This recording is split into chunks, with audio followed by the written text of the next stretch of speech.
Welcome back to Adapt and Survive, TRBusiness's Skype video interview series, which acts as an important mouthpiece for sharing perspectives across the travel retail sector during the coronavirus crisis.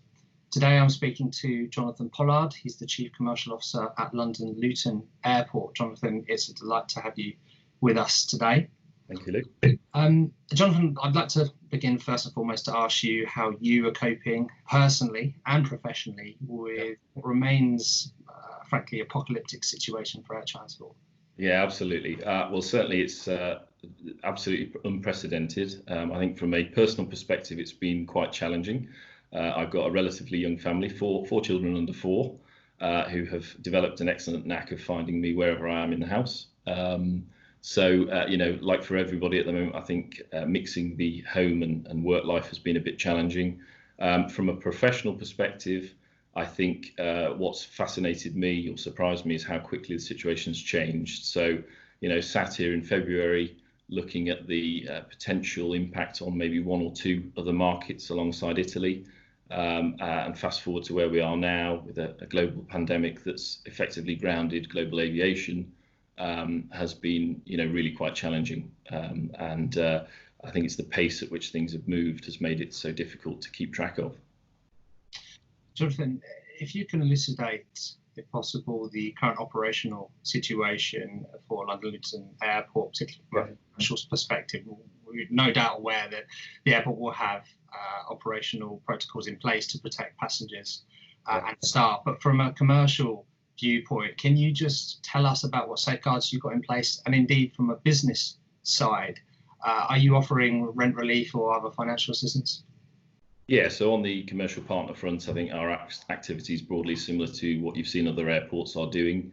I think on minimum guarantees, I think it'd be difficult given the current circumstances to enforce those, and we've been working very closely with our business partners to help them through the difficult position that we're in now, but also to be mindful that as we come out of this very challenging situation, it's going to be really important that we work alongside these partners. They are absolutely key to our recovery as much as we are to theirs. So some form of flexibility has been imperative. From a sort of operational standpoint, we had a period of around about a week at the end of April where we didn't have any commercial flights, but outside of that, we've stayed open, and obviously you'll have seen Wizz reintroduce some flights from the start of May. Still very, very low volumes in terms of total flight numbers, but it's been good to obviously start that recovery process.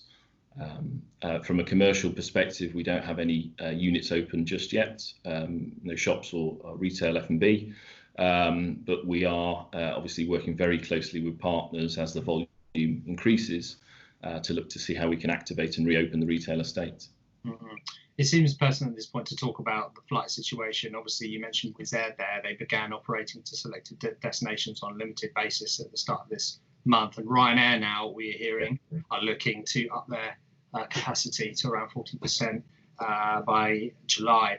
These are obviously encouraging signs, but put the onus squarely on the airport and indeed the commercial partners to ensure travel is safer sooner.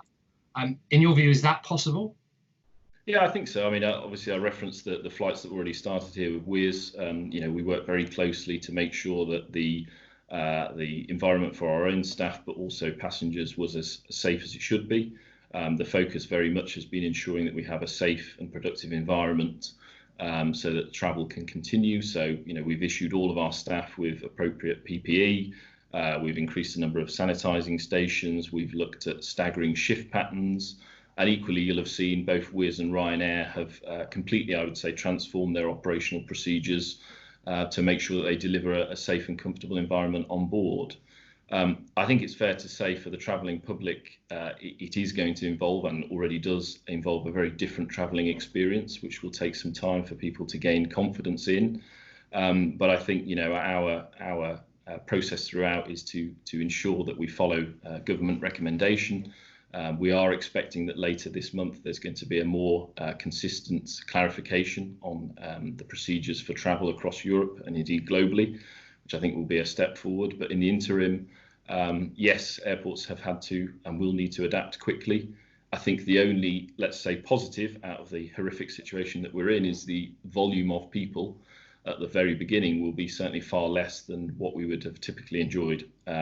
So if there is a positive that comes out of this, at least the numbers of people that we're handling is at a more manageable level to start with.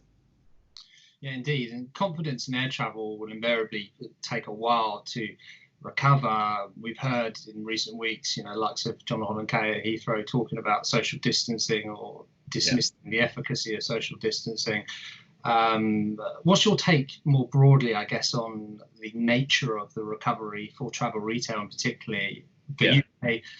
For UK specifically, we're going to get more detail very soon, but for travel retail in general, what's your sort of view?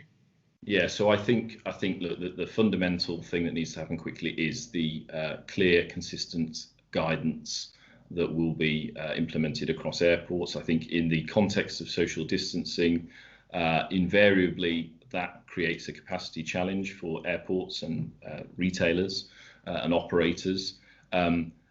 Equally, it will be important to understand over what duration that social distancing is required, because, referencing my earlier point about volume, then actually you may find that you never have a true capacity restriction because the volume was relatively low.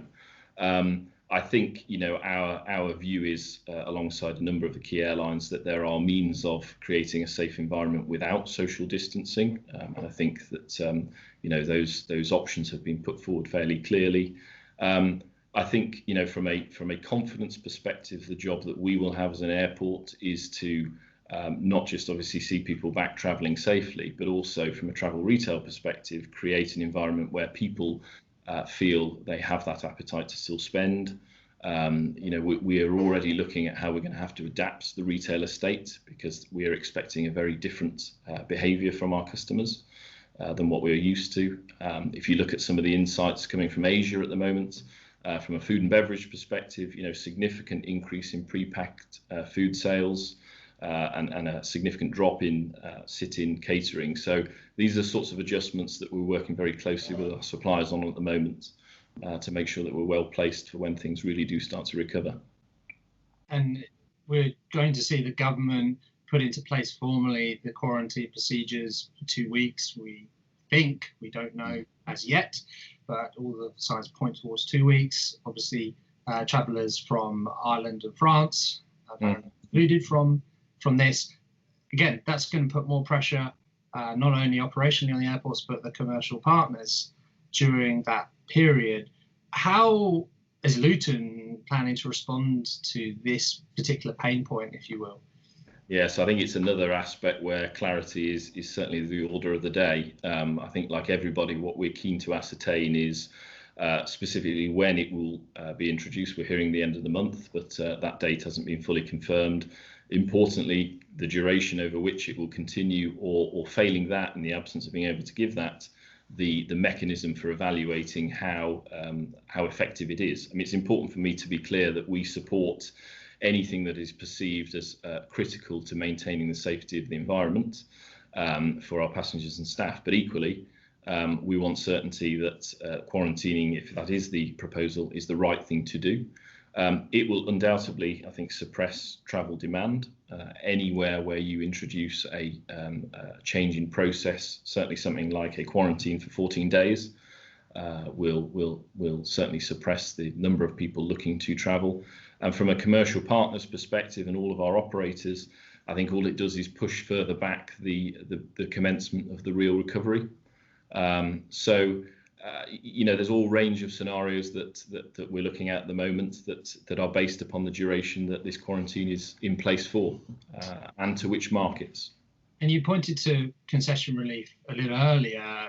Indeed, if these quarantine measures, when they come in, if your partners, including Alia, approach you asking for further concessions, is there a roadmap in place to handle those sort of requests? So, I mean, we will continue in the same way that we have done so far, which is once we've got clarity on the situation, we'll work as closely with all of our partners in a supportive way as best possible. So possibly, I think at the moment what we're trying to get some certainty on is when is the recovery going to truly commence. and what is the travel environment going to look like for passengers at this airport and indeed across Europe. Yeah, it's certainly unclear at this point, and we'll continue.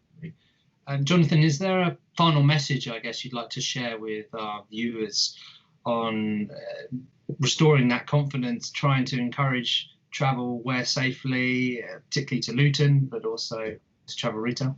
Yeah, so I think the most important thing here is for us to look at the positives that we can take out of this, very challenging situation. I think from a travel retail perspective, some of the things that we have felt are probably on the horizon, I think will certainly be accelerated across the coming weeks. So at a basic level, we've seen, unanimous use of contactless payments across the board, which, from a transaction perspective is much better. I think we'll see those sorts of things carried forward, but also the digital propositions for improving retail footprints within airports, I think will gain more traction now. I know there's a number of suppliers that have tried this over previous months and years, and perhaps the challenge has been the end user seeing the value of being able to browse, order, and have delivered product to them. I think given that everybody's been locked down for 7 or 8 weeks and has probably been doing quite a lot of this already, now might represent the final straw in terms of the passenger actually seeing the benefit of digital browsing, retailing, and having things ordered and brought to them. So I think the focus for me and the team here at Luton, but I think on the wider environment is not losing sight of the positive changes that may come to how people browse and retail within the shopping environments at airports across the future. Yeah, and what a great message to end on. Look, Jonathan, I wish you, your colleagues, and all your loved ones all the best. Keep safe, keep well, and look forward to catching up in better times. Hopefully they'll be around later. Okay, thanks, Jonathan.